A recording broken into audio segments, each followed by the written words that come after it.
Europe all agreed, apart from the Netherlands, which has continued to use cannabis as a medicine. And this law came about because the US basically wanted air bases in Egypt. It had nothing to do with the dangers. And Israel are doing really well on medicinal cannabis. They're actually one of the world leaders, along with Spain and a few is in the research. Pre this time, hemp was used for making paper, making oil, fabrics, ropes, medicine, to name but a few of its uses. Developments in other areas of farming meant that other materials were cheaper to harvest and prepare, like trees for wood, paper, but the hemp industry soon caught up. You know, the machinery that they needed to harvest was soon developed rather than it being done by man. By this time, though, a lot of money had already been invested into other methods, so the government was lobbied and hemp was outlawed. For further information on this, you can easily Google it. Look at to rape and rob for their drugs. And this campaign worked really well, and so did the removal of cannabis from the medical pharmacology books. And as we just heard from Tom earlier on, we know that more people that smoke. Okay. What year was that? What year was that? This was in the 1950s, I think. I'm not 100% sure, but don't quote me on that. It was the 1940s. Balance, migraines. You know, this is just to name a few. An opium habit. So if anyone had an opium habit back in 1899, they would be prescribed cannabis to help them. Anybody becoming addicted to anything. You can say that cannabis is not addicted, but you can become addicted to cream cakes. People just do abuse. But it's on about, when I'm saying addictive, I'm looking at the physical addiction of it, and I'm looking at, in comparison to all the drugs of abuse, was actually what the chart was actually showing. I believe what you've said, so I've had asthma on the life. Yeah. Just at Christmas, just we got there, the vaporizer. Yeah. Started using it about 3 or 4 weeks after. I didn't realise I stopped using it. It wasn't much of that, I thought. I've heard that a lot from a lot of people. But then again, people say smoking is good to you, but burning anything is really releasing. I feel It depends what what they couldn't sleep because they couldn't breathe, and they stopped smoking, and they took it in a different way, and it did enable them to sleep. Yeah, it doesn't cause cancer. But that's not the same thing as saying that there isn't, that we don't need to look at how we don't need to look at how this is being used widespread. We don't need to look at how We people definitely are. do. There's lots of different techniques for using cannabis, and I'm going to cover that a little bit later on in my talk, because it all depends on what your condition is as well, to how you would take the cannabis. You know, if you've got cancer, you don't want to be sitting there with a pipe, because that's not going to help you. You know, if you've got something like cancer, then you're going to be wanting to take the oil. You know, and this is the thing, and also what you're saying is very relevant as well, and this is why it's so important for the legislation to change on cannabis, is you don't know what you're getting off the street. You know, and you don't know if it's been flushed properly, you don't know if somebody sprayed it with something. You know, cannabis itself, grown in the right conditions and flushed through and not sprayed with anything, it is fine to smoke within. You've got to know your own body as well. You've got to listen to your own body. And one of the things that I find has developed a lot out of this cannabis movement is that people are looking more into their own and taking responsibility for their own health a lot more, rather than just going to the doctors and just saying, yeah, I've got this, what can you do? People are actually going out there and researching and looking for themselves, and I think this is really a great thing from this, that people are actually doing this now and taking responsibility and listening to their body and listening to what helps and what doesn't help. Okay, but cannabis doesn't cause cancer anyway. Even smoke, it doesn't cause cancer. It hasn't got carcinogens in it. Not unless, like I say, it hasn't been pushed properly, but it hasn't got carcinogens in cannabis. And so long-term studies show that there's no increase in cancer-related to tobacco use. In fact, research has shown that cannabis does kill cancer cells.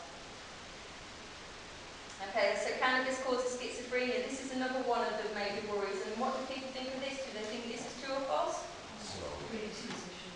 Yeah, exactly. Predisposition.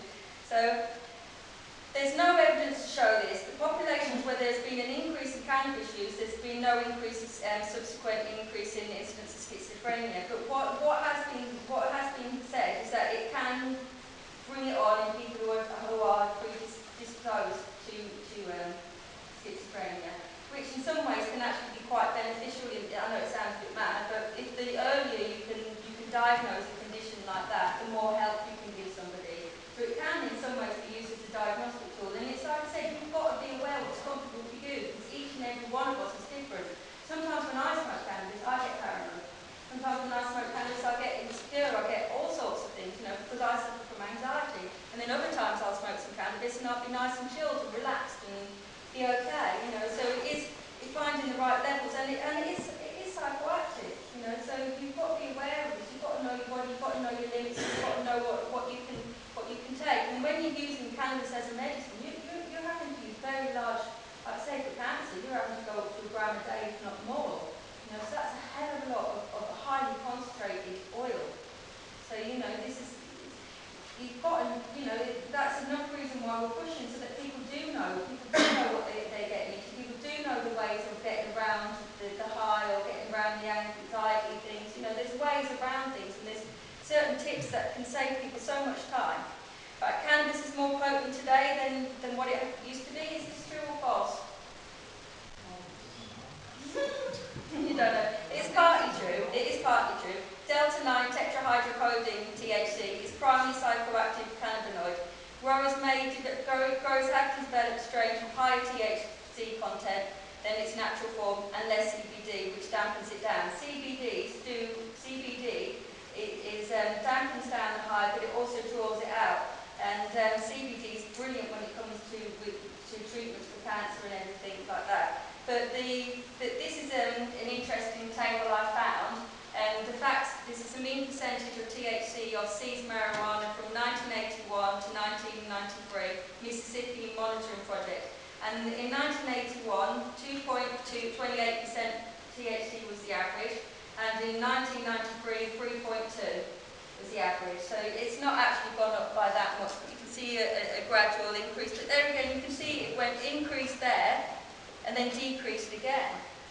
So that can all depend on who gets caught and what's happened. But even if the potency has increased slightly since the 1970s, it doesn't mean that smoking cannabis has become more dangerous. In fact, it just means you use less. Like again, if you know that that's really strong, you've got some there that's really strong, and you've got some there that's not so strong, you would use less of it. And it's again about getting to know your body, getting to know what is more suitable for you as an individual. Yes? I don't quite understand. Can we wait till the end? Yeah. Because otherwise it's just going to take me forever. Is that alright? Not really, but it's your thing. Once I finish talking. Yeah. It's just something that you're saying. I don't Go on. really understand why to not say, okay, why is the THC being pushed? Because they're making more money because it's stronger. And if you took the legal crap off it, then some of the issues, because I'm very, very pro balance the natural plants as a herbalist, and I feel that what's happening is a distortion of this substance, which is going to lead us down the wrong path. I've seen what the Americans are doing in preparation for medical cannibalisation, and I'm worried at what they're doing. They're trying to, they're moving in the way that they do often with plants to synthesise stuff and make it more, look at one part of it and say we want more of this. And I realise that people are looking at the balance overall when they're looking at things like cancer, but I think people do also need to know that these things are different, and it does make a difference. I personally have seen more young people affected really powerfully, really quickly, versus what I used to see. But the thing is, though, each cannabinoid, see, this is the thing, if I'm stopping and answering questions, I get a bit lost with it. But if you, because this bit gets covered later, if you see what I mean. But if you look, THC has got its own medicinal properties anyway, and the UPA are actually looking into it as a medicine, and as not, and I think if young kids are smoking too much cannabis, then they've obviously got an underlying issues that need to be dealt with, and there's a lot of people with underlying issues, and again, this is something else we're going to talk about a bit more. And that's what needs to be looked into. The issues that it's causing a teenager to sit around and smoke and then have lots of problems and then carry on. That's not cannabis. That's an issue that child teenager has that needs to be dealt with. But each cannabinoid does have its use, and high THC strains, have their use medicinally. Because THC is an amazing cannabinoid, and its medicinal properties are phenomenal. You know, the amount of conditions THC in itself actually helps with, as well as all the other ones. So why does cannabis work so well? Why does it work on so many different conditions? Well, cannabis contains cannabinoids, and this is the bit that's what I'm going on about. And cannabinoids are unique to cannabis plants. Cannabis contains around about 88 cannabinoids, of which THC is the most studied of that. And you can see on your leaflets, there's a list of all the different, some of the cannabinoids, like I said, there's 88, so that's some of the cannabinoids, and also what they actually do. Like, so you've got release pain, and weight loss, slows bacteria growth, reduces blood sugar, it's brilliant for diabetes, antidepressant, reducing vomiting, nausea, reduces seizures, convulsions. Some of the work that's been done there is just absolutely amazing on the work on seizures that it's doing. Reduces inflammation, inhibits cancer cell growth, reduces risks of artery blockage, aids sleep, so it's calming, relieves anxiety, increases appetite as well, promotes bone growth, reduces function of the immune system, retards nervous system degeneration, so it protects as well. So that's some of the cannabinoids and some of the things that it does. So within our bodies we have the endocannabinoid system. And the cannabinoids work with this system in the same way that a key unlocks the door, and this facilitates the healing within the body. And as you can see from this picture here, there's quite a few cannabinoid receptors all around the body. Cancer cells also have cannabinoid receptor CB2, and that's why cannabis does work so well with cancer. CBD is the only one that they don't know how it works. We don't know how CBD, out of the ones that have been studied anyway, we don't know how CBD works. It doesn't seem to follow the same pathways as which the THC and the CBN or the other cannabinoids work. Like I said, the endocannabinoid system has only been discovered by science in the last 20 years, so it's quite a new science. It's an old medicine, very old medicine, but a very new science. Sativex is classed as a medicine. Side effects of Sativex, according to GW pharmacies, are dizziness, someone might feel confused, feel overexcited or lose touch with reality, may have difficulties with memory or trouble concentrating, may feel sleepy or giddy. Patients, and it says if you feel any of these, most people taking Sativex, these side effects are mild to moderate. Last only a few hours and can be managed by changing the number of sprays or taking short breaks from using the medicine. So they're saying if you do feel any of these, well then you just take a little bit of a break, you reduce the amount you're taking, and then you should be alright. And that's what it says in the Sativex. And it also says you're okay to drive as long as you're not feeling any of them side effects. But I don't know what it says now. You do though, don't you? Basically, it comes under prescription medication, so if you have Sativex on board, so it's like with the anti-drug driving laws, a test for value. So if you have a roadside drug test, live test, and you come back positive for value, you've got a script for value to say I've been prescribed this, and the same goes for Sativex as it is a legal, a regulated form of medicine. Yeah. So, okay, the safety record is there's been no recorded deaths since 2900 BC through cannabis as a medicine. The FDA has funded countless studies into the harmful effects of cannabis, but usually prove how beneficial this plant is. And I'm not 100% sure about the numbers, but there's been like over 21,000 studies funded, and or something ridiculous like that, into looking at the negative effects of cannabis, and they still can't really come up with anything. Not anything solid, not solid evidence. A longitudinal study of cannabis use and mental health from adolescents to a longitudinal study of cannabis use and mental health from adolescents to early adulthood. The results show that what normally happens is that young women who have these underlying characteristics are normally go towards cannabis as a medicine rather than the other way around. It's not that it causes these conditions, it's that the people who are what's that word again? Predisposed, I always get that word wrong, to these mental health issues like me, normally use cannabis as it keeps them calm and it brings you down and, you know, chills you out, and I do find that. So there's a lot of people self-medicating with cannabis, and but there's no prospective relationship between depression and anxiety in adolescents and later frequent use. So that's another scientific study that I've looked at there, because it's one of the things that they do say that cannabis causes is depression, but there's no real evidence to support this. Research into cannabis has been severely hindered by its classification as a Schedule 1 drug. This means that to research into this amazing plant has been practically at a standstill with the scientific community in the UK. As a conclusion, I've searched high and low and trawled scientific papers in other places to find what harm the cannabis does, and I can't really find it. But like that lady was saying, you know, if you have got problems and you do smoke cannabis, it can bring those problems on even more, you know.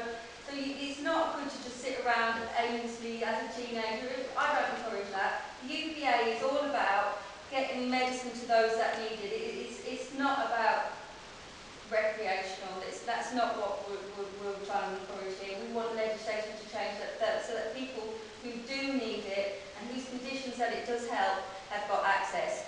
People can sometimes feel nauseous, dizzy, etc., but just reducing the amount normally solves this problem. It does have a cognitive effect. How long that cognitive effect lasts, I don't know, but as far as I can tell from my own personal usage, that it doesn't really last all that long. But like I say, everyone's different. Each individual is different. When being treated to use cancer and other conditions, people need to take high dosages of cannabis. And when this is taken via suppositories, the high is removed. You know, so there's ways around that. Because when you're ill, really, really ill, the last thing you want to be doing is sitting there off your head a lot of the time. You know, and that's not what this is about. No, it's about learning what works for you, and that's why suppositories are used a lot for cancer patients and people who are taking higher doses. And the bioavailability of the cannabis is also increased.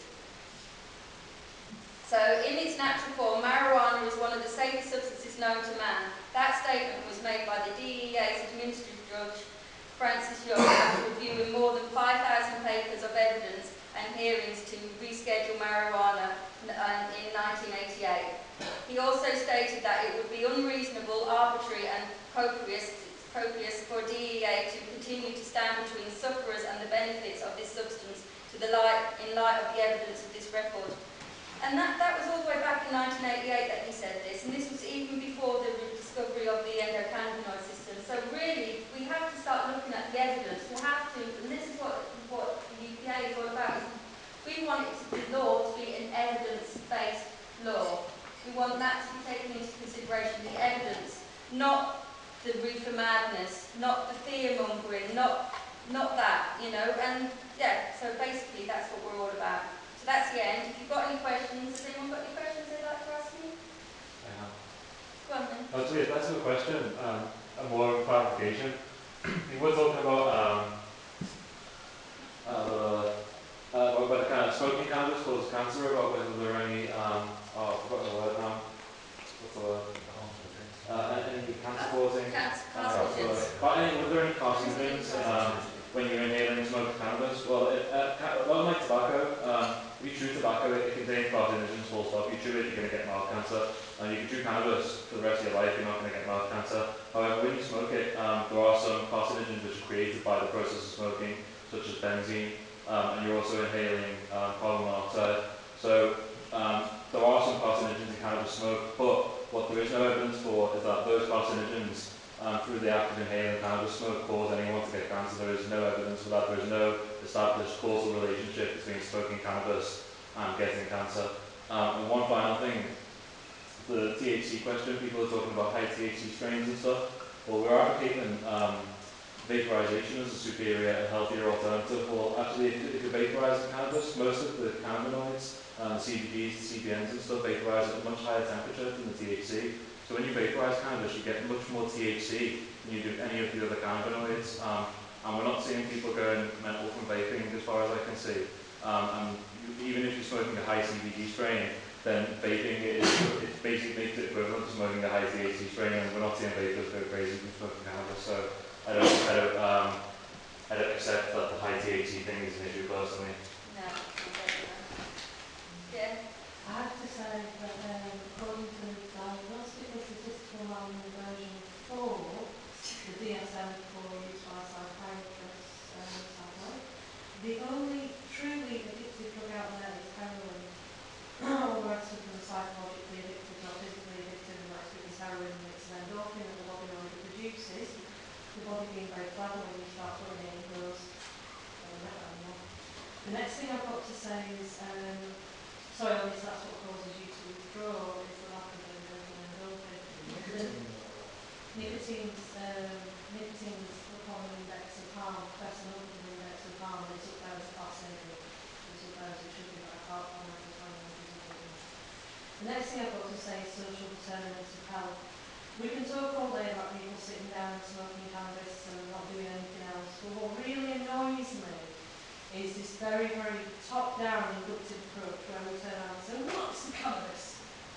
Oh, wow. Actually, no. Let's look at social determinants of health. Let's look at people living in poverty. Let's look at people having their education grants cut so they can't afford to go to college. Let's look at young people being stigmatised due to criminal records. Let's have a more holistic view before we start blaming this plan for everything. I'm not saying it's a panacea, but I do think it comes under fire quite unnecessarily at times. Yeah, I agree as well. It's an easy thing, isn't it? You just presume because somebody smokes something that it's reported, but it's not always the case. I just want to follow up on that and say that if we can get marijuana and cannabis legalised, whatever you want to call it, so we can grow our own, we can stop children taking these illegal highs, which is actually killing them and making them. Okay, we have to get Sorry, may I ask, you know how they went about legalising it in America? Do you know how there was quite a big campaign by Mormon and quite a few other things. The football teams as well took it up, and the sports people took it up. There's been a long campaign by the Drug Policy Alliance, and there are other organisations as well. And they went down the promoting medicinal cannabis and medicinal processes, which now exists in about half the states in the US, just under half. And this was seen as a kind of a way in to show that people were using or consuming cannabis safely. But the Drug Policy Alliance and various other organisations can operate differently in the US because the state can vote. And so they can put forward a proposition and get the people to vote on it. And there have been some very slick political campaigns advocating the legal access to cannabis for adults in Colorado, Washington, Alaska, Washington DC, and Oregon now. Because what they've done is basically campaign within the states. And I think the plan is you then move to the next state and the next state. And over time, what's actually happened is more than 50% of the American population across the whole country, although it may be more in some cases and less in others, actually agree that cannabis should not, or access to cannabis. So I don't like the term legalising cannabis, it's actually legalising tables, the legal access to cannabis. But that is a long-term process, and we've got a different political system here. I still think actually the way to success will be to have sufficient people in opinion polls saying the current state of affairs is wrong, politicians do something about it. But we do need to get sophisticated. Well, the thing is that, interestingly enough, I don't know. I mean, one thing I noticed when I started not being involved in a campaign, but being involved in the online campaign, is that there was a huge amount of opinion polls being produced in the US, practically none in the UK. Almost none. I mean, the only 3D the Lib Dems got a poll in 2010. The Sun polled its readers. The Daily Mail polled its readers. But apart from that, no one's doing the polling. And unless you can, I mean, I'm a member of Republic, which is not the same as all family, obviously. But they commission opinion polls saying we don't think the royal family's a waste of money. And then they take those opinion polls to the press. Because if you've got an opinion, you've got a story for the press. I refer to this earlier with Can we just get the next talkers, please? There's plenty of time to ask questions at the end. I don't mean to be saying this over and over again, but otherwise, you know, we're just not going to get all our, we're not going to get all our talkers in, and that's my major concern really at the moment.